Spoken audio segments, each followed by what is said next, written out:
रवि एक मध्यम वर्गीय परिवार का इकलौता बेटा था। उसके पिता एक सरकारी स्कूल में अध्यापक थे और माँ एक घरेलू महिला।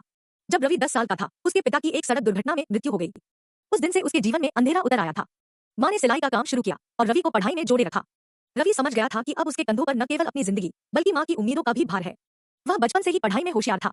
उसने ठान लिया था कि वह बड़ा होकर एक दिन अफसर बनेगा, एक ऐसा बेटा जो माँ के सारे दुख मिटा सके। स्कूल खत्म हुआ, कॉलेज भी किसी तरह पूरा किया गया और फिर उसने सिविल सेवा परीक्षा की तैयारी शुरू कर दी। रवि सुबह 4 बजे उठता, मंदिर में जाकर दीप जलाता और फिर किताबों में डूब जाता। उसे केवल एक चीज दिखाई देती थी, सफलता। पर पहली बार में असफल हुआ। माँ ने कहा, कोई बात नहीं बेटा, भगवान पर भरोसा रखो। वह फिर जुट गया, पर दूसरी बार भी नतीजा वही निकला। अब रिश्तेदारों ने ताने मारना शुरू कर दिए। कोई कहता इससे नहीं होगा, कोई हंसते हुए कहता इसे नौकरी नहीं, नींद चाहिए। रवि अब खुद से भी नजरें नहीं मिला पाता था। माँ हर रोज उसके लिए चुपचाप चाय बनाती, सिर पर हाथ फेरती, लेकिन वो स्नेह अब रवि के लिए बोझ लगने लगा था। तीसरी बार जब उसका चयन फिर नहीं हुआ तो रवि पूरी तरह टूट गया। उसने कमरे में खुद को बंद कर लिया, फोन बंद कर दिया, दोस्तों से बात बंद कर दी, खाना पीना छोड़ दिया। एक रात वह छत पर गया और रेलिंग के किनारे खड़ा होकर खुद से बोला, अब और नहीं होता, बस अब खत्म कर दूं सब कुछ। तभी पीछे से माँ की धीमी लेकिन सधी हुई आवाज आई, रुक जा बेटा। रवि पलटा, उसकी आंखें आंसुओं से भरी थी।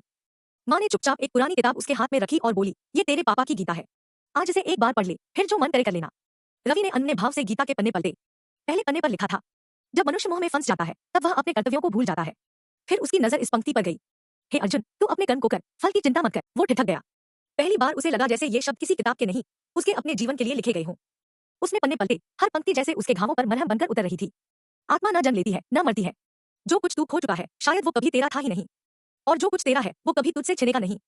रवि पूरी रात गीता पढ़ता रहा। उस रात पहली बार उसने अपने भीतर एक शांति महसूस की। उसे समझ आया कि वह अब तक केवल सफलता के पीछे भाग रहा था, लेकिन जीवन तो कर्तव्य निभाने का नाम है। परिणाम तो बस ईश्वर की इच्छा है। अगली सुबह रवि उठा।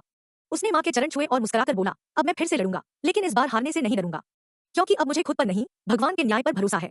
वह फिर से पढ़ने बैठ गया, लेकिन इस बार उसकी आंखों में केवल लक्ष्य नहीं, धैर्य था।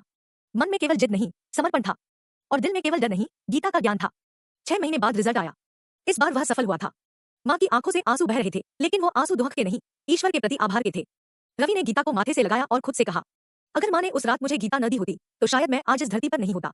लेकिन गीता ने न केवल मेरी जान बचाई बल्कि मेरी सोच बदल दी। अब मैं हर काम करता हूँ, लेकिन फल की चिंता ईश्वर पर छोड़ देता हूँ। यह कहानी एक ऐसे युवक की है जो बार बार की असफलताओं से टूट चुका था। जीवन में निराशा और आत्महत्या जैसे ख्याल उसे घेर चुके थे, लेकिन श्रीमद् भगवद गीता के ज्ञान ने न केवल उसे बचाया बल्कि उसकी सोच, आत्मा और कर्म का मार्ग भी बदल दिया। यह कहानी हमें सिखाती है कि जब हम जीवन की लड़ाई में हारने लगते हैं तब गीता हमें